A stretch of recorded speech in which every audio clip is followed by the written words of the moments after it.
Boa noite, queridos. A graça e a paz de Jesus a todos. Amém? É um privilégio, uma alegria no dia de hoje estar aqui para pregar. Meu nome é Marcilene, talvez você não saiba. Todos aqui me conhecem como Tiene. Sou casada com esse maravilhoso pastor que estava aqui orando. Nós temos uma filha linda, a Débora, que está por aí em algum lugar. Está lá em cima. E é um privilégio para a gente, como família, servir nesse lugar, servir como pastores aqui na CB Rio. E durante essas próximas 4 quartas-feiras, nós vamos estar refletindo, estudando. A gente está falando tanto de CB Rio mais, CB Rio mais, CB Rio mais.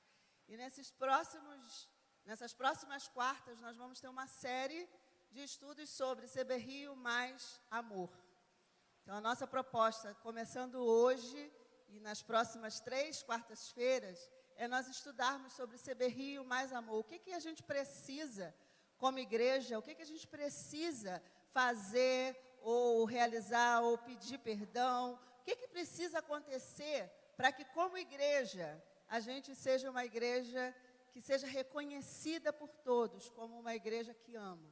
O que precisa acontecer para CB Rio ser CB Rio mais amor? E quando nós dizemos mais, é porque já existe, mas nós queremos mais. Então, não é que não somos uma igreja que ama, mas nós queremos refletir e pensar em como podemos mais, amar mais. Como podemos nos relacionar mais com Deus. E não tem como pensar em amor sem pensar na nossa relação com Deus, sem pensar na nossa relação com o próximo. Então, durante essas quartas, a gente vai refletir sobre a nossa relação com Deus, vai refletir sobre a nossa relação de amor com o próximo e com o mundo. Então, a gente vai estar sempre pensando em como amar mais. E hoje, nessa noite, a nossa proposta é pensar em como amar mais a Deus. Nós refletirmos sobre o nosso relacionamento com Deus e como a gente pode amar mais a Deus. E se a gente pensa na Bíblia, ela é repleta de ensinamentos, ela é repleta de passagens que falam sobre o amor. Muitas passagens, né? Se a gente for contar quantas passagens falam do amor. Mas mais do que refletir sobre essas passagens, eu queria que a gente hoje tivesse um tempo para pensar sobre esse nosso Deus, que é todo amor. E eu queria te convidar a orar e a pedir a Deus que fale de uma forma muito profunda ao nosso coração essa noite. Que o nosso relacionamento de amor com Ele essa noite seja intensificado, que seja como um fogo que vá novamente acender. Que talvez esteja, né, quase apagando na nossa relação de amor com Ele. Mas que hoje Ele faça algo diferente em nós. Você quer? Eu quero. Então vamos orar? Pai, nós queremos ouvir Tua voz. Tão somente queremos que Tu tenhas liberdade de falar com a gente livremente e que o resultado desse Teu falar conosco seja mudança na nossa própria vida. Que algo diferente aconteça em nós a partir dessa reflexão da relação de amor que a gente tem contigo. Fala conosco, prepara o terreno do nosso coração. Se existem preocupações, se existem coisas que ainda nos afetam, nós depositamos tudo isso diante do Teu altar e pedimos que o Senhor tenha liberdade para falar com a gente. No nome de Jesus. Amém. Amém. Quando eu penso nesse relacionamento de amor, não tem como a gente não ir lá em Gênesis e pensar em Deus criando a humanidade. Ele cria porque Ele ama. E o tipo de relacionamento que Deus tem com Adão, o primeiro homem, e Eva, era um relacionamento de amor. De passar na virada do dia, de conversar, de delegar coisas para eles, dar nome aos animais. Era um tipo de relacionamento de intimidade, de profundidade, de transparência. Era um relacionamento de amor e muito legal. Mas, infelizmente, Gênesis 3 aparece também, né? E nesse Gênesis 3, o homem que foi criado para essa relação de amor e de intimidade profunda com Deus, decide que ele não quer só essa relação, ele quer ser como Deus. Ele decide deixar esse tipo de relacionamento de amor para buscar um relacionamento de egoísmo. Por quê? A ênfase dele não era mais Deus, mas a ênfase começa a ser o que eu posso ser. Se eu posso ser igual a Deus, então eu vou comer desse fruto. Se eu posso saber do bem e o mal, eu vou comer esse fruto. Então, aquilo que nasce de amor, começa agora em Gênesis 3, ser refletido em egoísmo. Em um homem desejar ser como Deus e abrir mão de uma relação tão íntima e profunda. Porque quando a serpente chega e confronta, eles podiam dizer, eu amo tanto esse Deus. Ele disse, não, não. Eu amo tanto esse Deus que eu não vou fazer nada diferente daquilo que ele me falou. Mas os olhinhos brilham. Você vai ser como Deus, uau. E o egoísmo vem e o homem e a mulher naquele momento deixam de desfrutar dessa relação gostosa, profunda, transparente e íntima com Deus para decidir caminhar sozinho. Descobrem que estão nus. Deus aparece na virada do dia ainda nesse desejo de relacionamento, de amor, e o homem está escondido. E ele está se escondendo na sua vergonha. E além de se esconder, ele culpa, né? Diz, a mulher que tu me destes, a mulher diz, foi a serpente. Então, aquilo que era baseado em amor, agora é em egoísmo, agora é em culpa, agora é em vergonha. Mas ainda assim, gente, a gente vai ver Deus insistindo e dizendo, eu quero amar você, humanidade. Eu quero amar você, homem. Eu quero amar você, mulher. E Deus continua, tira eles do jardim por amor, para que eles não vivessem essa realidade eternamente. Tira eles do jardim e continua investindo, continua amando, continua servindo. Em Gênesis 12, ele cria um povo, e o objetivo de Deus em criar Israel não era para ser um povo exclusivo de Deus, só para ele dizer que eles eram bonitinhos. O objetivo de Deus era, eu vou amar um povo, e eu vou me relacionar num tipo de amor tão profundo com esse povo, que os outros povos ao redor vão olhar e vão dizer assim, eu quero um relacionamento de amor desse mesmo jeito que esse Deus tem com esse povo. E Deus chama Israel, chama Abraão, diz, olha, nós vamos constituir uma nação. E Deus dá todas as diretrizes, porque Ele ama, porque Ele quer que esse modelo de amor, de relacionamento de amor, se perpetuasse por toda a terra, que todos os povos desejassem isso. Infelizmente, o que acontece é que Ele tira o povo do Egito, a gente vê isso, né, toda a trajetória bíblica, mas esse povo que a gente vê que recebe as leis, que recebe todas as instruções para viver um relacionamento de amor, não faz como Deus queria. Lá em Deuteronômio, tem um texto que eu queria ler com vocês, que retrata o que Deus queria que acontecesse nessa relação dele com Israel. Ele fala que ele queria que Israel o amasse. Você pode colocar para mim? O texto de Deuteronômio, ele diz assim, ouve, ó Israel, o Senhor nosso Deus é o único Senhor. Amarás, pois, ao Senhor teu Deus de todo o teu coração, de toda a tua alma e de todas as tuas forças. E essas palavras que hoje te ordeno estarão no teu coração. Esse era o objetivo de Deus, um relacionamento de amor. Ele amava o povo e ele disse, agora, povo, me ame com todo o teu coração, com toda a tua força, com todo o teu entendimento. E a gente vê Deuteronômio terminando e esse povo em Josué entrando na terra prometida, e você pensa, eles vão cumprir, eles vão fazer, eles vão amar, eles vão seguir. Mas infelizmente, gente, esse povo larga Deus, começa a construir seus ídolos, começam a viver como as nações ao redor, enquanto Deus os chama para estar perto numa relação de amor, eles decidem viver do jeito que eles queriam. E eles olham para as nações ao redor e eles dizem assim, a gente quer um rei. Eles têm um rei, todo mundo tem rei. E Deus, com esse coração de amor, de relacionamento, dizendo, eu sou o rei de vocês. E sabe o que eles dizem? Não, a gente quer um rei humano. A gente não quer você, a gente quer um rei. E aí eles começam, toda a dinastia dos reis, se divide em reino norte e reino sul, e começam a pecar e a fazer tudo que distanciavam eles de Deus. E sabe o que Deus faz? Levanta os profetas, e levanta os profetas para dizer para esse povo, eu amo vocês, eu amo vocês. Levanta profetas para o reino do norte, levanta profetas para o reino do sul. E Oséias foi um desses profetas que precisou viver na pele sabe? Ele teve que casar com uma prostituta e Deus dizendo para ele assim, olha, assim como você precisou fazer isso, amar uma mulher que não te ama, eu quero que você exemplifique isso para o meu povo. Que você olhe para o povo e diga, eu sou um Deus que amo vocês, eu tirei vocês de tudo que vocês tinham de errado e vocês olham para mim e não retribuem esse amor.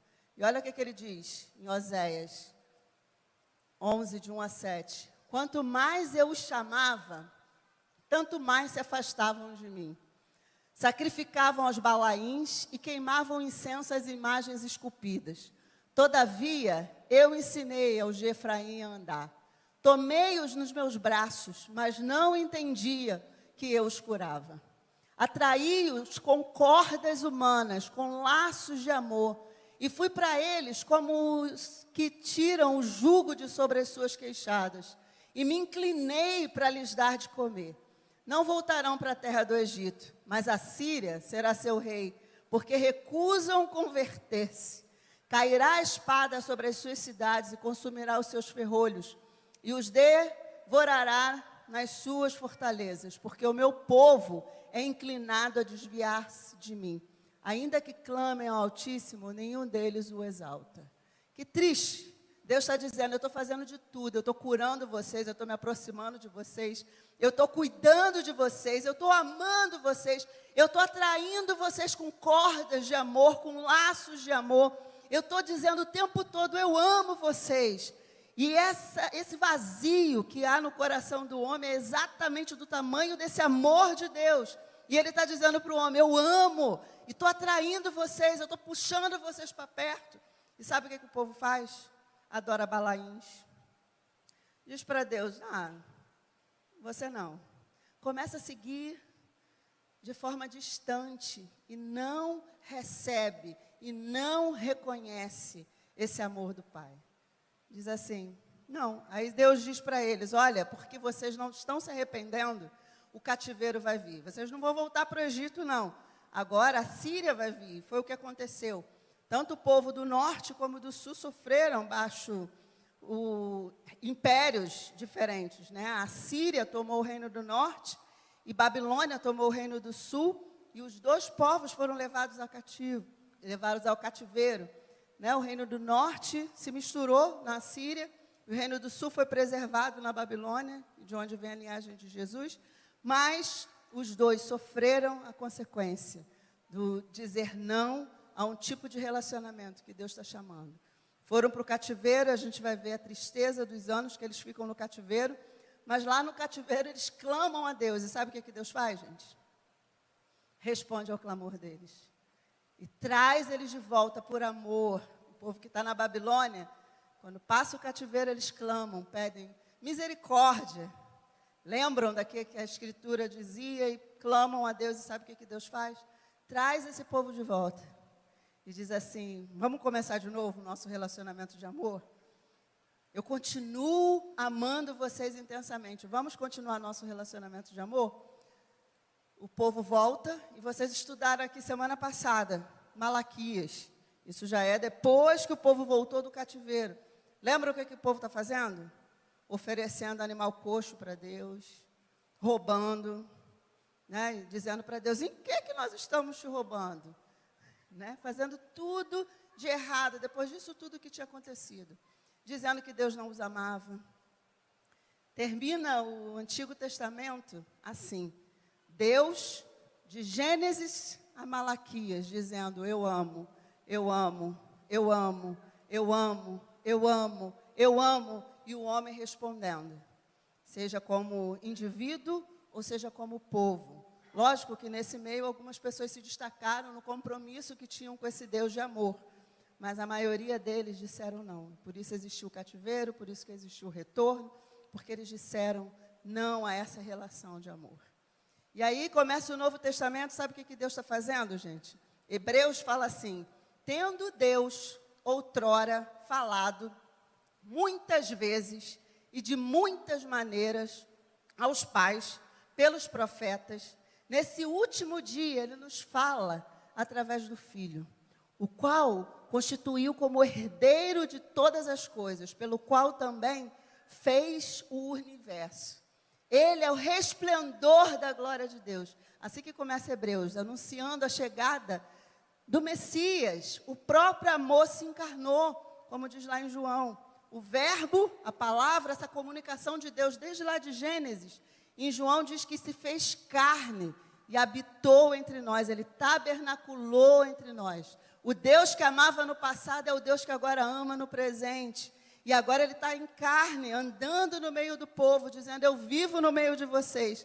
Eu sou o amor. Se a gente quer estudar sobre amor, Jesus vem e ele diz que ele é amor, Deus é amor. Então o próprio amor vem para dizer, vamos relacionar? Vamos viver esse tipo de relacionamento de amor?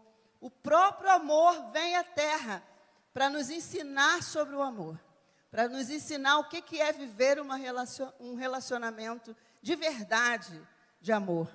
E Jesus vem, gente. E infelizmente, é a história triste que eu tenho que contar para vocês. Isso tudo que a gente viu acontecer no Antigo Testamento, acontece quando ele chega.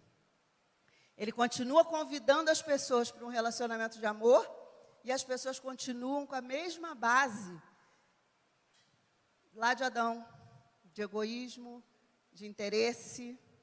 Elas não querem esse relacionamento profundo e lindo com o Pai, com o Mestre.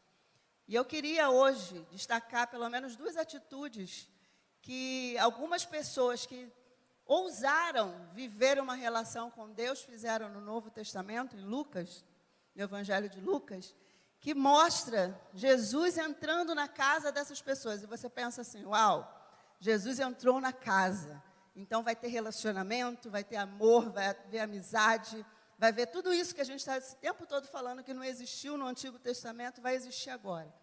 E lá em Lucas, conta a história de um fariseu que chama Jesus para ir para a casa dele. E Jesus aceita o convite e vai. E esse fariseu põe uma mesa, Jesus está lá, né? E enquanto Jesus está comendo na casa desse fariseu, aparece uma mulher. E essa mulher vem correndo, entra na casa, pega os pés de Jesus, começa a chorar aos pés de Jesus, lava praticamente os pés dele com as suas lágrimas e pega o cabelo, enxuga e tem um perfume maravilhoso que ela derrama. E quando ela está fazendo isso, esse que convidou Jesus, esse fariseu que convidou Jesus, olha e diz assim, no pensamento dele, ele nem falou, ele só pensou, se esse cara fosse o mestre mesmo, ele ia saber quem é ela, uma pecadora que está aí tocando o pé dele. O mestre que conhecia o fariseu, que sabia da história dele e sabia o que ele estava pensando, olha e diz assim, eu vou te contar uma história. E ele conta a história de 2 pessoas que deviam muito. Uma devia 50 denários e outra devia 500. Pode colocar o texto? Diz assim,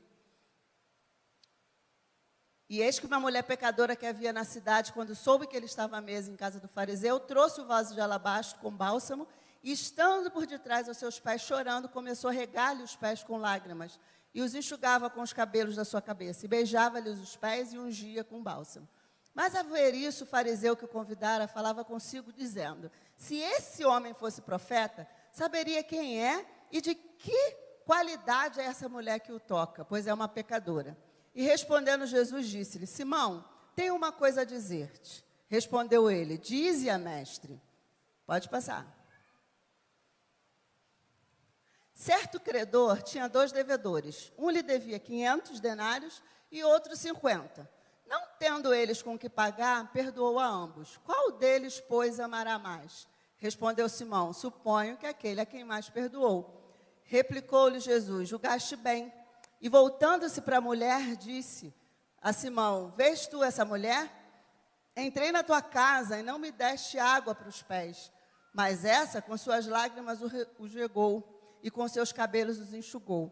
Não me deste ósculo, ela, porém, desde que entrei, não tem cessado de beijar meus pés. Não me ungiste a cabeça com óleo, mas essa com bálsamo ungiu-me os pés. Por isso te digo, perdoados lhe são os pecados, que são muitos, porque ela muito amou. Mas aquele a quem pouco se perdoa, pouco ama. E disse a ela, perdoados são os teus pecados. Mas os que estavam com ele à mesa começaram a dizer entre si, quem é esse que perdoa pecados? Jesus, porém, disse à mulher, a tua fé te salvou, vai-te em paz. Esse texto me faz refletir, é o primeiro ponto que eu quero destacar para vocês essa noite. Esse homem, Simão, chama Jesus para ir para sua casa. Quando você olha isso, você diz assim, que legal, ele quer relacionamento de amor. Mas, na verdade, quando a mulher aparece, que ele vê a atitude da mulher, vem à tona os pensamentos interiores desse homem. Ele julga a mulher e também bota para fora o julgamento que ele faz do próprio Jesus. Se ele fosse o Messias, então ele nem acreditava que ele era Messias. Se ele fosse, ele saberia. Então, naquele momento, ele julga a mulher e ele julga a Jesus. E Jesus vai e dá esse exemplo para ele, porque ele se achava aquele que pouco peca.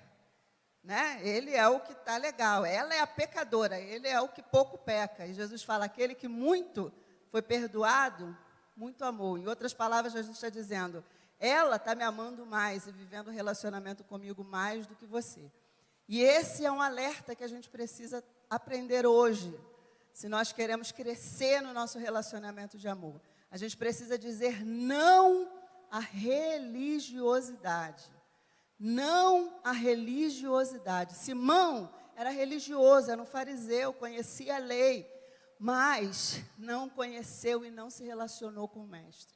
Nós corremos um risco muito grande de nos tornarmos familiares ou familiarizados com as coisas de Deus e até convidá-lo para estar na nossa casa, sem de verdade saber o que é amor e intimidade. Acreditam nisso? E é uma linha tão fina, gente. A gente acha que é familiar. Eu já sei o que é levantar a mão. Eu já sei a hora de cantar, de fechar os olhos. Eu já sei o texto que ler. Eu já sei a hora de orar, né? Já aconteceu de você estar almoçando e você fala, obrigada por esse dia, que já está tão mecânico, tem a oração da hora de dormir, a oração da comida, aí você na comida mistura a oração de dormir, né? Obrigada por essa comida na hora de dormir. Já está tudo ali tão certinho, e a gente está tão familiarizado com isso tudo, e ele está até dentro da nossa casa, esse é o perigo. Ele está dentro da nossa casa, mas não está dentro da nossa intimidade, não está dentro da nossa vida. A mulher não convidou Jesus para casa, mas ela convidou para a vida. Ela foi lá e disse, olha, estou aqui. Eis aqui o que eu sou, o que eu tenho, chora, se derrama, mas ela convida Jesus para a vida. Agora o fariseu convidou Jesus para dentro da casa. Parecia que era familiar, parecia que estava perto, mas estava muito longe, porque os pensamentos dele são revelados. E às vezes a gente está tão perto, mas a gente continua pensando coisas como o fariseu pensou. Será que Deus vai fazer isso mesmo na minha vida? Será que Ele me ama mesmo e aquilo que Ele prometeu Ele vai cumprir? Será? E aí a gente fica nos nossos pensamentos. Mas Jesus, como fez com Simão, e eu acho lindo demais, porque Ele podia ter dito, Simão, você é terrível. Ele já sabia quem Simão era, mas Ele foi na casa. Jesus continua sendo esse que se demonstra o tempo todo amor. Ele podia ter dito, não vou na casa de Simão não, porque ele é um falso. Mas ele vai na casa. E ele está lá, ele está presente. E a gente precisa hoje reconhecer que se a gente quer mais, ser uma igreja que tem mais amor, a gente tem que dizer não à religiosidade. Não precisamos ser familiarizados com as coisas do reino, sem termos intimidade com o rei. Sem termos proximidade com o rei. Não queremos só ter Jesus dentro da casa, a gente precisa ter Ele dentro da vida, dentro da nossa história, dentro de tudo que somos, de tudo que temos. Assim como aquela mulher, a gente precisa se derramar. E Simão fez algo terrível, ele convidou Jesus, mas ele quis que Jesus passasse vergonha. Tipo, ele vive aí com pecadores, eu não vou lavar os pés dele. Ele vive aí andando com pecadores, eu não vou beijar. Ele vive com pecadores, então é um convite, mas que por trás as intenções são outras. Gente, isso remete lá ao Éden. Quando o egoísmo é o centro e não o amor, a gente vai fazer as coisas para Deus pensando na gente. Isso que Simão fez, ele estava pensando nele. Ele convidou Jesus porque dava até ibope. E às vezes a gente convida Jesus porque pode ser até que ele deu um carro novo para a gente, do ano. Ou que ele cure alguém que a gente precisa. Que ele faça alguma coisa que a gente deseja. Mas essa noite eu quero te convidar a dizer não à religiosidade. A dizer não à religiosidade. Dizer, Pai, eu não quero que você fique dentro da minha casa, mas eu quero que você entre no meu coração primeiro, na minha vida. E me ame e eu viva um relacionamento de amor contigo. E não um relacionamento de conhecer as práticas do dia a dia da igreja. As práticas que isso faz, essa prática pode nos fazer tão críticos quanto Simão. Aí a gente já começa a saber quem é pecador. Aí a gente já diz, aquele ali, ó, pecador. Aí a gente já se torna tão crítico e se acha tão santo que a gente perde esse convite que Deus está fazendo com a gente de relacionamento de amor, pela nossa religiosidade. Então, hoje, o primeiro desafio é a gente dizer não ao quê? A religiosidade. O segundo desafio está num texto que eu gosto muito também, em Lucas, no capítulo 10, que conta a história de Jesus indo em outra casa. Agora não é mais a casa de Simão, mas a casa de Marta e Maria. E ele vai na casa dessas duas irmãs, né? E uma está lá fazendo as coisas, né? Marta, agitada de um lado para o outro, e Maria está aos pés de Jesus ouvindo as coisas que ele está falando. Marta fica irritada com aquilo e pergunta, mestre, você não vai pedir para minha irmã vir me ajudar? Será que ela é tão lesada que não está vendo que eu estou trabalhando sozinha e ela está aí sentada nos teus pés? Tem alguma coisa errada. Aí Jesus respondeu, Marta, Marta, estás ansiosa e preocupada com muitas coisas. Entretanto, poucas são necessárias, ou mesmo uma só. Maria escolheu a boa parte, a qual não lhe será tirada. Outra casa que Jesus vai e outro ensinamento que ele nos dá. A gente precisou dizer não à religiosidade e agora a gente precisa dizer não, o segundo ponto, a gente precisa dizer não ao ativismo. Marta, agitada de um lado para o outro. E é até bonito, né? Tem gente que fala assim, nossa, mas tem que ter alguém que se preocupe em fazer as coisas para o outro. Não, tem que ter alguém, que legal, né? Só que Jesus, nesse momento, assim como ele sondou o coração de Simão e da mulher, ele sonda aqui também o coração de Marta e Maria. Ele não está acusando Marta pelo que ela está fazendo. Ele está dizendo, você está preocupada, você está ansiosa, você está querendo fazer as coisas e você não está percebendo quem está na tua casa.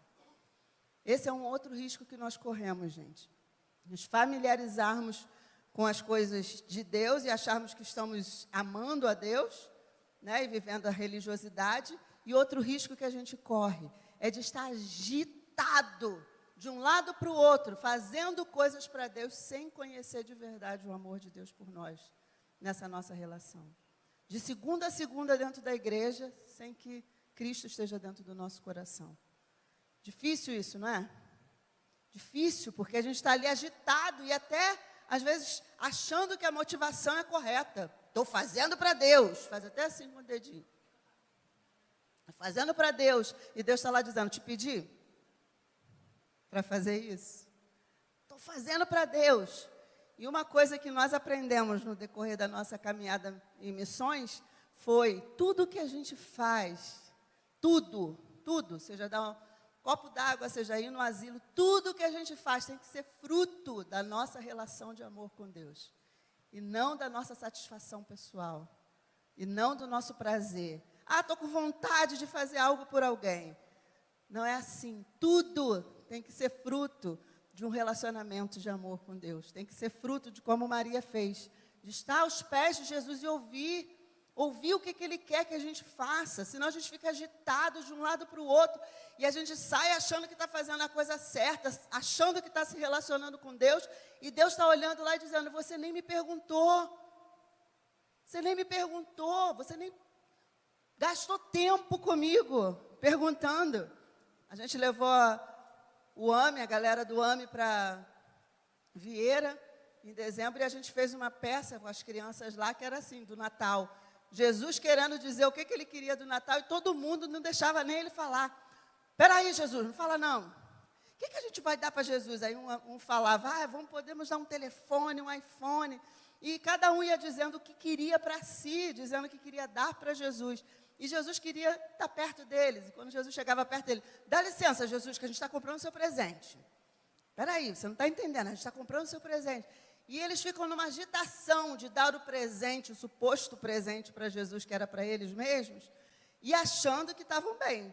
Vão embora, Jesus fica sozinho, e eles dizendo, ai, que bom, compramos o nosso presente de Natal para Jesus. E aí Jesus diz, eles nem me perguntaram. E essa é a realidade que a gente vive na nossa agitação. Fazendo coisas para Deus, fazendo. E Deus olha e diz assim, eu te pedi para fazer isso. Você não me perguntou. Se você gastasse tempo comigo nesse relacionamento de amor, você saberia o que eu quero para você. Você saberia o propósito da sua existência. Você saberia o que eu quero e como você pode ser efetivo naquilo que eu sonho que você faça e que você seja. Mas falta na gente essa paciência de uma relação de amor. E a gente troca isso por uma agitação, por uma ansiedade, por uma precipitação no dia a dia. E o nome disso que a gente pode dar é ativismo. A gente está preocupado em fazer para Deus. E Deus está querendo dizer, eu te amo, desde lá do Éden. Eu te amo, quero me relacionar contigo. E a gente não consegue dizer para Deus, Pai, eu te amo também. Porque a gente está fazendo tanta coisa em nome dessa relação, e que Ele está querendo dizer essa noite para a gente, diga não ao ativismo. E é engraçado você ouvir eu falando isso, né? Você vai dizer assim, poxa, Tiene, mas você está fazendo tanta coisa. Você faz tanta coisa. Mas a coisa que todos os dias de manhã eu acordo e peço a Deus, é que eu nunca faça nada pela minha própria vontade ou emoção, mas que seja fruto dele.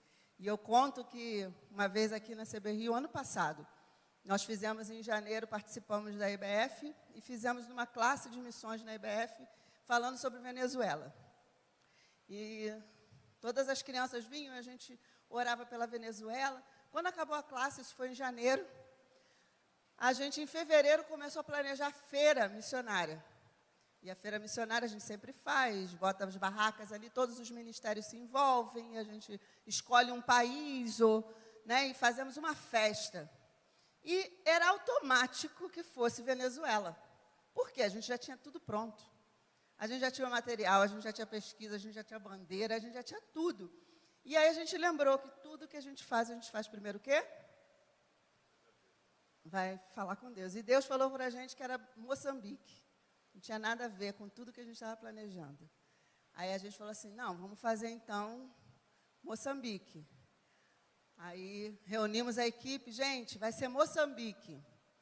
Aí ficamos assim, né, tentando conectar o que era Moçambique. Vai ser que Deus quer levar a gente lá em Moçambique, a gente vai levar uma equipe para Moçambique e tal. E começamos a orar por Moçambique. Isso em fevereiro, gente. Quando foi em março, no meados de março, um ciclone detonou, pode ser a palavra melhor para usar agora, Moçambique. E foi assim, uma tragédia de quase 500 pessoas morrerem. E foi triste demais. Mas naquele dia que eu ouvi a notícia do que estava acontecendo em Moçambique, falei, cara, não tem melhor coisa do que viver um relacionamento de amor com esse Deus, que conhecia a realidade de Moçambique e falou com a gente quando a gente achava que Venezuela era o que deveria ser. Não teria como nós sabermos do ciclone, mas nós tínhamos um amigo que sabia.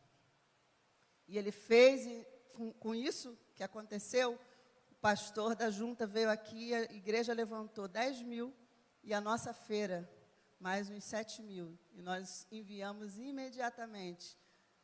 O que levaria para a gente muito tempo, se a gente começasse em março a campanha, a gente ia mandar em junho, tentando levantar o dinheiro. O que foi muito rápido, porque a resposta já estava vindo de um processo que a gente já estava conscientizando a igreja de que era para Moçambique. E o dinheiro foi para lá e supriu a necessidade de muitas pessoas. Porque Deus sabia. Não tem coisa melhor do que viver um relacionamento de amor com esse Deus. Não ao ativismo. A gente não precisa ficar fazendo coisas para Deus. A gente precisa dizer hoje, Pai, eu quero te ouvir. Eu quero saber o que o Senhor quer que eu faça. E por último, se a gente diz não à religiosidade, se a gente diz não ao ativismo, a gente precisa dizer sim hoje. Mas sim ao arrependimento. Por que que eu digo isso? Sim ao arrependimento. Porque desde lá do Éden, a gente não entende relacionamento de amor. Porque no fundo, o que nos move é o nosso egoísmo. O que nos move é o nosso bem-estar. Então eu quero estar com Deus, desde que Ele faça tudo de bom para mim. Mas se começar a coisa a ficar complicada, eu me desvio. Não é assim? Então, no fundo, a gente não está por Ele. A gente está por nós. A gente está por medo do inferno. A gente está por medo do mundo lá fora. É melhor estar aqui do que estar lá. Mas a gente precisa arrepender, gente. Essa é a base da Bíblia e desse relacionamento de amor. O arrependimento é o reconhecimento de que esse sentimento que a gente tem, egoísta, precisa ser lançado. E a gente precisa que o amor dele seja derramado no nosso coração. Isso é evangelho. Quando a gente reconhece o nosso pecado, a gente reconhece o nosso egoísmo, a gente reconhece que tudo tem a ver com o nosso umbigo. Não tem a ver com Deus, tem a ver com a gente. A gente faz até dizendo que está fazendo para Ele, mas no fundo, a gente está fazendo para a gente. A gente dá o dízimo porque as janelas do céu vão abrir sobre nós e vai derramar bênção tal. Então a gente dá o dízimo não é porque a gente ama a Deus, a gente dá o dízimo porque as bênçãos vão vir sobre nós. A gente obedece porque vai ser melhor obedecer para a gente. E essa noite, o que Deus quer nos desafiar é o arrependimento. A gente chegar e reconhecer, Pai, isso é pecado, isso é errado, eu sou egoísta, eu estou contigo não porque eu te amo, eu estou contigo porque eu me amo. E arrepender, e chegar diante de Deus e dizer, Deus, eu me arrependo dessa atitude egoísta. Derrama do teu amor sobre o meu coração para que eu possa viver um relacionamento contigo de amor de verdade, em que você está dizendo que me ama e eu de verdade te amo. Você me ama e eu te amo. Eu não estou contigo porque você pode fazer coisas boas para mim. Porque ainda que essas coisas não aconteçam, eu continuo contigo porque eu te amo. Será que a gente está nesse ponto de relacionamento com Deus? Ou ainda estamos com Ele por interesse? Ou ainda estamos com Ele como lá no Éden, pensando nas vantagens que a gente pode ter em ser como Deus? Mas essa noite, Deus deseja nos convidar a dizer sim ao arrependimento. A dizer, Pai, quebranta meu coração. Quebranta meu coração, porque disso depende, gente, o que vai ser o futuro da igreja que ama. Deixa eu te explicar. Se a gente atrai para cá pessoas que continuam egoístas, a gente vai encher o banco de gente egoísta, dizendo que está dentro da igreja. E sabe o que isso significa? Ela só troca aquilo que ela faz no dia a dia. Antes ela ia para o barzinho, hoje ela vai para o grupo pequeno. Antes ela fumava e bebia, agora ela vem para o culto. Sabe? Antes ela roubava, agora ela dá o dízimo. Ela só muda. Antes ela usava umas roupas bem, agora ela usa